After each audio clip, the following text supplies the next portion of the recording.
Hello दोस्तों, welcome to my YouTube channel. अगर आप इस ड्रामा के पिछले पार्ट को नहीं देखे तो जरूर उसको भी देख लीजिएगा।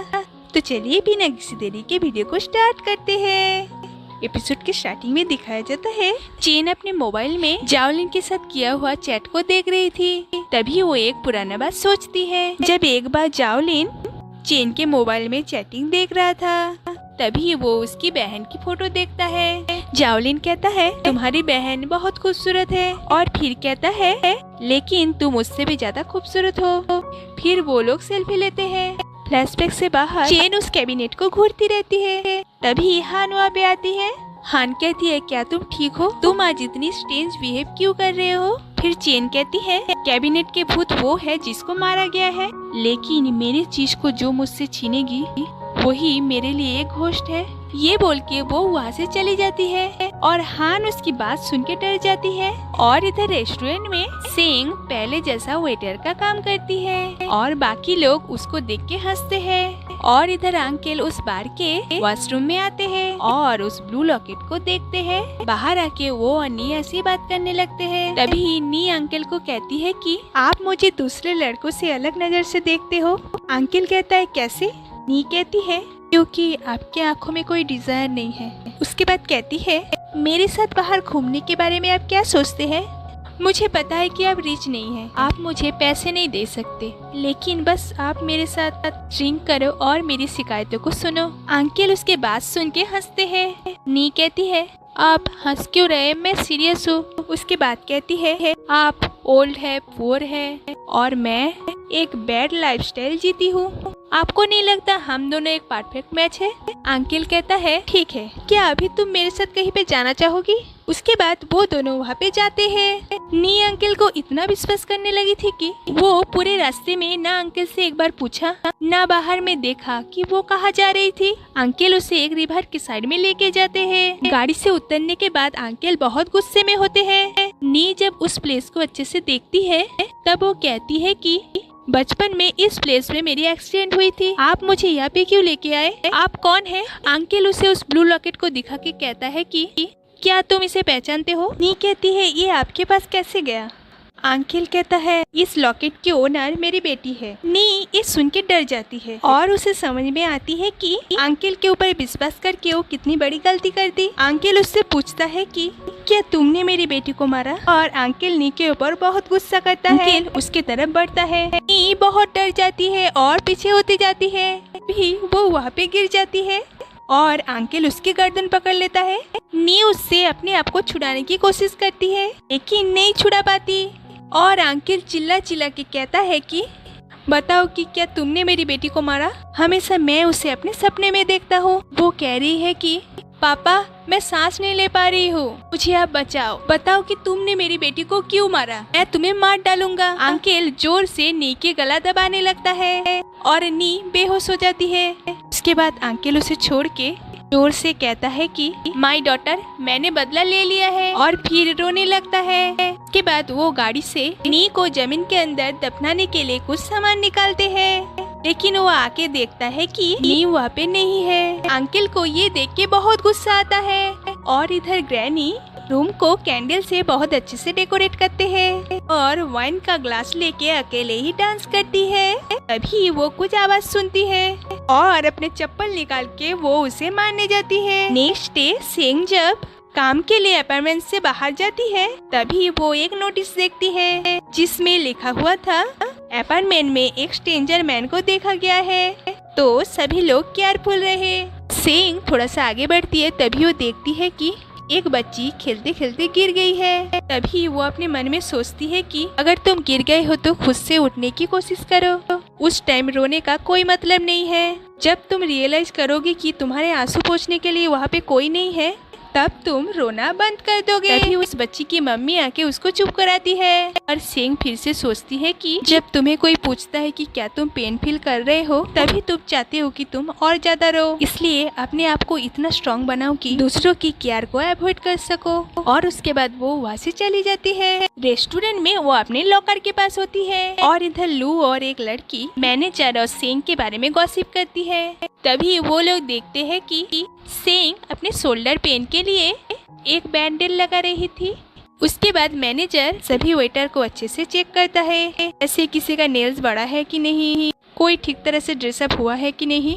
उसके बाद वो सेंग के पास आता है और सेंग को वो बहुत अजीब तरीके से चेक करने लगता है और ऐसे ही चेक करते करते उसे वो बैंडेड दिख जाता है। तो मैनेजर उसे निकाल के फेंक देता है और सेंग के ऊपर बहुत चिल्लाता है। और इधर हिंग ये सब सुन के उसे बहुत गुस्सा आता है, लेकिन वो कुछ नहीं कर पाता।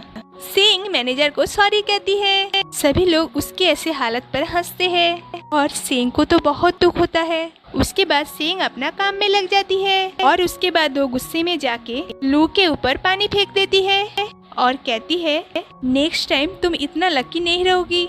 ये बोल के वो गुस्से में वहाँ से चली जाती है और लू चिल्लाती रह जाती है। सभी लोग सेंग का ऐसा रूप देख के शॉक हो जाता है। और इधर नी अपने रूम में होती है और अंकल उसे बार बार कॉल करता है। नी अंकल की कॉल पिक नहीं करती। अंकल अपार्टमेंट के नीचे ही होता है और नी डरते डरते विंडो से उनको देखती है। अंकल कॉन्टिन्यूअसली नी को फोन करता रहता है। नी अपने रूम में आके उस दिन का बात सोचती है जब अंकल उसको मारने का कोशिश कर रहा था। तभी कोई कॉलिंग बेल बजाता है। नी को लगता है कि वो अंकल है, इसलिए वो हान को दरवाजा ना खोलने के लिए कहती है। लेकिन बाहर में एक डिलीवरी बॉय होता है। हान उससे पार्सल लेके दरवाजा बंद कर देता है। उसके बाद सभी लोग बैठ के डाइनिंग टेबल पे फूड्स खा रहे थे। तभी हान नी से पूछती है कि नी तब तुम मुझे दरवाजा खोलने के लिए क्यों रोक रहे थे। नी कहती है क्या तुम लोगों को वो अंकल याद है जो उस दिन पार्टी में आए थे। हान कहती है ग्रैनी ने नोटिस में जिस सस्पिशियस मैन को मेंशन किया, क्या ये वही है। नी कहती है हो सकता है। तभी चेन कहती है तुमने उस दिन कहा था कि तुम दोनों में कोई अफेयर नहीं चल रहा है, तो वो आदमी तुम्हें इतना फॉलो क्यों कर रहा है। नी कहती है सच में हमारे बीच कुछ नहीं है। हान कहती है नी लड़कों में बहुत ज्यादा पॉपुलर है। चेन कहती है लड़के ऐसे लड़कियां ज्यादा पसंद करती है जो उनको इजीली मिल जाता है। नी को ये सुन के बहुत गुस्सा आती है। नी कहती है तुमने सही कहा, जैसे प्रॉपर मूवमेंट में स्माइल करना और प्रॉपर मूवमेंट में अपनी नेक लाइन को नीचे खींचना। हान ये सब देख के उस मूवमेंट को थोड़ा लाइट बनाने के लिए कहती है कि नी के बात पे पॉइंट तो है और लेन भी हान की साइड लेती है। इन दोनों को डांट के नी से कहती है कि क्या तुम्हें वो सब लड़के चाहिए जो तुम्हें पसंद करता हो। हान सिचुएशन को समझ के चेन को उसके रूम तक ले जाने लगती है। तभी नी गुस्से में कहती है चेन क्या तुम पागल हो, तुम्हें क्या लगता है कि तुम कोई ड्रामा में हो। चेन कहती है मैंने ऐसे क्या कह दिया और मुझे तुमसे कोई बात भी नहीं करनी। ओह क्या तुम्हें मुझसे कुछ एक्सप्लेन करना है, लेकिन मैं तुम्हारी एक भी बात नहीं सुनने वाली। ये बोल के वो गुस्से में अपने रूम में चली जाती है और नी भी गुस्से में अपने रूम में चली जाती है। और ये दोनों को तो समझ में ही नहीं आता कि एक्चुअली इन दोनों में प्रॉब्लम क्या है। और बाहर में एक नाइट गार्ड के आ जाने से अंकल वहाँ से चला जाता है। नेक्स्ट डे का सीन दिखाया जाता है। अंकल एक लेबर का काम कर रहा है और नी की दोस्त उनके बारे में जानने के लिए उनको हर जगह फॉलो करता है। रूम में चेन खाना खा रही थी। तभी नी अपने रूम से बाहर आती है। नी उसको कुछ भी कहने जाती है, चेन उसको उल्टा सुना देती है। उसके बाद नी को एक फोन कॉल आती है और फिर वो बाहर चली आती है और उसके दोस्त के गाड़ी में बैठ जाती है। और चेन ये सब विंडो से देखती है तो वो अपने बॉयफ्रेंड को कॉल करती है। और इधर नी की दोस्त नी को अंकल के बारे में इंफॉर्मेशन देता है। वो कहता है वो आदमी एक कारपेंटर था, लेकिन जेल से निकलने के बाद उसका बॉस उसको काम से निकाल दिया, इसलिए अभी वो एक लेबर है। नी कहती है वो जेल में क्यों गया था। दोस्त कहता है किसी के साथ मारपीट करने के लिए उन्हें 10 साल की सजा हुई थी। नी कहती है बस मारपीट करने के लिए 10 साल की जेल। और इधर चेन की बॉयफ्रेंड उसकी फोन पिक नहीं करती तो उसे लगता है कि गाड़ी में जावलिन है, इसलिए वो नीचे आती है देखने के लिए। और इधर दोस्त कहता है उनकी एक्स वाइफ किसी और लड़के के साथ भाग गई थी, लेकिन वो आदमी हमेशा इनकी वाइफ को पीटता था और कभी काम पे नहीं जाता था। और कुछ दिन बाद उनकी एक्स वाइफ बीमार पड़ गई और पैसे की कमी की वजह से उनकी मौत हो गई, इसलिए अंकल उस आदमी को इतना पीटा कि वो आदमी हमेशा के लिए डिसेबल हो गया। उसके बाद दोस्त कहता है ऐसा आदमी बहुत डेंजरस होता है, अच्छा होगा अगर तुम पहले से पुलिस को उनके बारे में इन्फॉर्म कर दो। तभी चेन आके उनके कार के डोर खोल देती है, लेकिन देखती है कि उस गाड़ी में तो उसकी बॉयफ्रेंड है ही नहीं। चेन ये देख के वहाँ से चली जाती है और ये दोनों ये देख के बिल्कुल शॉक हो जाता है। इधर रेस्टोरेंट में अपने काम में गलती करती है। मैनेजर ये नोटिस करता है। काम के बाद वो चेन को कहता है कि आज तुमने ऐसे गलती कैसे कर दिया। चेन कहती है मुझे गलत ऑर्डर मिला था। मैनेजर कहता है तो इसमें किसका गलती है, और उसके बाद वो बाकियों को वहाँ से जाने के लिए कहता है और सेंग को कहता है कि सेंग क्या तुम अभी बहुत शर्मिंदा फील कर रहे हो, लेकिन ये चीज तुमने अपनी मर्जी से चूज किया। अगर तुम मेरा बात सुनती तो तुम्हारे साथ ऐसा कभी नहीं होता। ये बोल के मैनेजर वहाँ से चला जाता है और इधर बाहर में सेंग की बस छूट जाती है। तभी हेंग वहाँ पे उसका बाइक लेके आता है और उसको उसके साथ चलने के लिए कहता है और इस पर सेंग भी मान जाती है। वो उसे उसकी अपार्टमेंट के बाहर तक छोड़ देता है और कहता है कि वहाँ पे काम मत करो, वो काम छोड़ दो, कोई नया पार्ट टाइम जॉब ढूंढना इतना भी हार्ड नहीं है। ये बोल के हेंग वहाँ से चला जाता है और सेंग भी अपार्टमेंट के अंदर जाने वाली होती है कि लीन बाहर में कचरा फेंकने आई है और वो अंदर चली जाती है। लीन कचरा फेंक ही रही थी कि तभी वो रियलाइज करता है कि वहाँ पे कोई है। वो उसे देखने के लिए आगे बढ़ती है, तभी पीछे से कोई उसके कंधे पे हाथ रखता है और लीन बिना देखे जोर से चिल्लाने लगती है। फिर वो देखती है कि वो तो यांग है और इधर रूम के बाकी चर इनकी चिल्लाने की आवाज सुन लेती है और वो लोग भी बाहर आके बिना देखे यांग को मारने लगती है और लीन ये देख के कुछ नहीं कह पाती। कुछ देर बाद हान कहती है कि अरे रुको रुको, इसका फेस मुझे कुछ जाना पहचाना लग रहा है।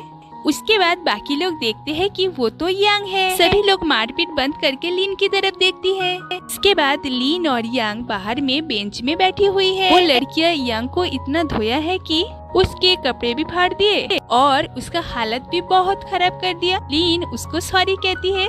यांग कहता है मैं तो तुम्हें यहाँ पे सरप्राइज देने के लिए आया था, लेकिन वो सरप्राइज के चक्कर में आज तो मेरी मौत ही हो जाती। लीन को ये सुन के बहुत बुरा लगती है और यांग लीन की ऐसी हालत देख के ड्रामा करता है कि उसे बहुत ज्यादा दर्द हो रहा है। लीन उसका केयर करने लगती है और यांग इस मौके का फायदा उठा के उसको किस कर देता है और फिर दोनों का रोमांस चालू हो जाता है। और ये तीनों विंडो से इनको देख रही थी। नी हान को खींच के वहाँ से ले आती है। नी और सेंग मिलके उसको समझाती है कि अभी उनको देखना ठीक नहीं होगा और हमारी हान कहती है मैं तो बस नॉलेज के लिए देखना चाहती हूँ। ये बोल के वो जाने लगती है, तभी नी उसे रोक देती है। चेन उन्हें अभी भी देख रही थी। उसके बाद वो सोचती है कि जब पहले जाओलिन उसे छोड़ने आता था उन दोनों का भी ऐसा ही किस होता था। फ्लैशबैक से बाहर चेन विंडो बंद करके अंदर चली जाती है। नेक्स्ट डे नी अपने थर्ड बॉयफ्रेंड के पास मिलने आती है। खाना खाने के बाद वो दोनों जब गाड़ी में बैठने वाली होती है कि तभी पीछे से अंकल आके नी को पकड़ लेता है और उससे पूछता है कि बताओ कि उस दिन क्या हुआ था, मेरी बेटी का कैसे मौत हुआ। तभी पीछे से उसका बॉयफ्रेंड आके अंकल को मारने लगते हैं और वहाँ के गार्ड आके अंकल को ले जाते हैं, लेकिन अंकल जाते हुए भी वही सेम क्वेश्चन पूछते हैं। नी बहुत ज्यादा डर जाती है। उसके बाद उसकी बॉयफ्रेंड उसे उसके अपार्टमेंट के बाहर छोड़ देती है। सामने से चेन आती है। जाओलिन चेन को फोन करता है। चेन कहती है मैं जा रही हूँ, तुम्हें यहाँ पे आने की कोई जरूरत नहीं है। उसके बाद वो वहाँ से चली जाती है और जाओलिन को जाके पीछे से हक करती है और यही पे इस एपिसोड का एंड होता है। तो दोस्तों अगर वीडियो थोड़ा से भी अच्छी लगी तो लाइक और सब्सक्राइब जरूर कीजिएगा। तो मिलते हैं अगले वीडियो में, तब तक के लिए बाय।